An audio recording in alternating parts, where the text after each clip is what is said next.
University سے گھر واپس آیا تو میری امی نے مجھے کہا، بیٹا جلدی سے تیار ہو جاؤ، تمہاری نانی کے گھر جانا ہے۔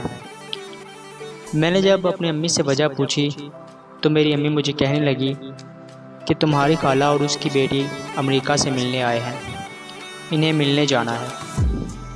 یہ سن کر میں بہت خوش ہوا، کیونکہ میں اور میری خالہ کی بیٹی میٹرک تک ایک ساتھ پڑھتے تھے اور تب سے میں اسے شدید محبت کرتا تھا، لیکن میں اس سے کبھی اپنی محبت کا اظہار نہیں کر پایا۔ میٹرک کرنے کے بعد وہ اپنی امی کے ساتھ امریکہ چلی گئی تھی، تو میری اس سے کبھی ملاقات یا بات نہیں ہوتی تھی۔ اس لیے میں بہت خوش تھا، کیونکہ میں اسے 5 سال بعد ملنے والا تھا۔ میں تیار ہو کر اپنی امی کے ساتھ نانی کے ہاں چلا گیا۔ وہاں پہنچ کر میں نے جب اس کو دیکھا تو میں دیکھتا ہی رہ گیا۔ وہ پہلے سے بھی زیادہ خوبصورت اور پرکشش ہو چکی تھی۔ میں بھی دعا سلام کرنے کے بعد کال سننے کے لیے چھت پر چلا گیا، تو وہ بھی میرے پیچھے چھت پر آ گئی اور میرا ہاتھ پکڑ کر بولی، کیا تم مجھ سے شادی کرو گے؟ مجھے لگا جیسے شاید وہ مذاق کر رہی ہے۔ پھر مجھے اس نے بتایا کہ وہ بھی بچپن سے ان سے محبت کرتی ہے اور خاص میرے لیے ہی پاکستان آئی ہے۔ یہ سن کر مجھے بہت خوشی ہوئی۔ میں نے خوشی خوشی ہاں کر دی۔ ہم دونوں چھت سے نیچے آئے تو ہمارے رشتے کی بات امی اور خالہ کے درمیان چل رہی تھی۔ اسی دوران کچھ دنوں کے بعد ہم دونوں کی خوشی خوشی منگنی کر دی گئی۔ منگنی کے بعد وہ لوگ دوبارہ امریکہ واپس چلے گئے۔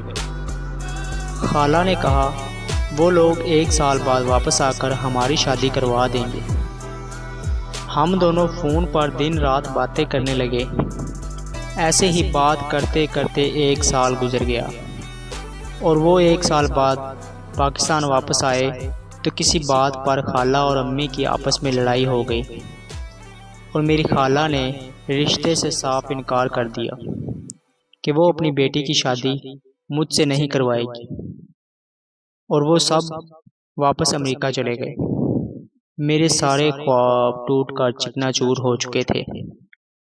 امریکہ جا کر اس نے مجھے کال کی اور رونے لگی۔ میں نے اسے دلاسا دیا کہ سب ٹھیک ہو جائے گا، تم صبر کرو، اور پھر ہم دونوں امی اور خالہ کی صلح ہونے کا انتظار کرنے لگے۔ پورا 1 سال گزر گیا لیکن امی اور خالہ کی صلح نہیں ہوئی، تو پھر اس نے بتایا کہ وہ سب ماموں کے گھر پاکستان آ رہے ہیں۔ تب میں امی کے پاؤں میں بیٹھ کر رونے لگا۔ میں نے امی سے کہا، پلیز امی، خالہ سے صلح کر لیں۔ امی نے مجھے وعدہ کیا کہ وہ خالہ سے صلح کر لے گی۔ میں بہت خوش ہوا اور ان کے پاکستان آنے کا انتظار کرنے لگا کہ وہ لوگ پاکستان آئے۔ تو جیسے ہی وہ پاکستان آئے تو مجھے پتہ چلا کہ اس کی شادی میرے ماموں کے بیٹے سے ہونے جا رہی ہے۔ اس لیے میرے پیروں تلے سے زمین نکل گئی۔ میں نے اس کو کال کی تو اس کا نمبر مسلسل بند جا رہا تھا۔ امی کی لاکھ روکنے کے باوجود بھی میں ماموں کے گھر چلا گیا۔ وہاں میں نے دیکھا اور اپنی خالہ کے پاؤں پر پہنچ گیا، لیکن میرا درد، میری تکلیف کسی نے نہیں سمجھی۔ میرے ماموں نے مجھے اپنے گھر سے نکال دیا۔ میری کزن وہیں موجود تھی اور وہ سب کچھ اپنی آنکھوں کے سامنے ہوتا ہوا دیکھ رہی تھی، مگر خاموش کھڑی تھی۔ 2 دن بعد اس کی شادی ہو گئی۔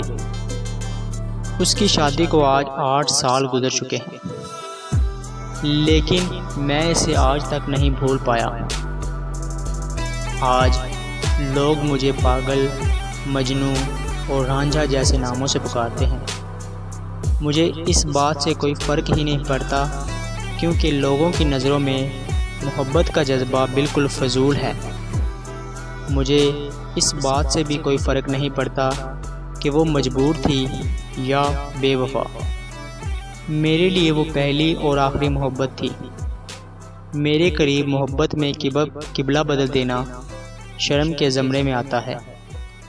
میں آخری سانس تک اس کی محبت میں مبتلا رہوں گا۔ اللہ نگہبان۔